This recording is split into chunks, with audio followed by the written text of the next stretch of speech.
وہ ایک آدمی کی شادی ہوئی نا، تو جیسے دو بھائیوں کی اکٹھی شادی ہوئی، تو ایک بھائی کی بیوی فرما بردار، دوسرے کی کچھ مانتی ہی نہیں تھی بات نا.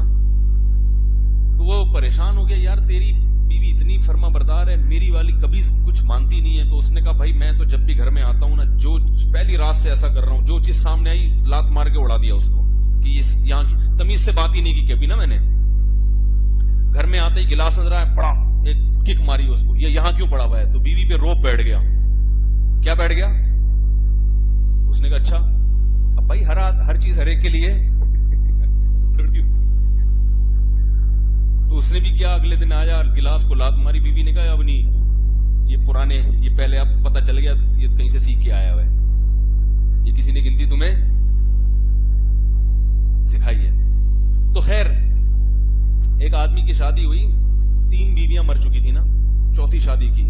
تو بیوی نے کس سے پوچھے کہ پہلی کو کیوں مارا، پہلی کو آپ نے کیوں قتل کیا؟ اس نے کہا وہ پتہ نہیں کام کاج نہیں کرتی تھی، میں نے گردن ہی مروڑ دی اس کی. دوسری کو کیوں قتل کیا؟ اس کے اخلاق اچھے نہیں تھے، مار دیا. تیسری کو کیوں قتل کیا؟ وہ جی میری ماں کی خدمت نہیں کرتی. ہاں تیسری کو کیوں قتل کیا؟ کہ وہ سوالات بہت پوچھتی تھی. صحیح ہے. اس کے بعد سے وہ بیچاری چپ. یہ بھی روب میں لینے کا ایک، لیکن یہ ہر ایک کے لیے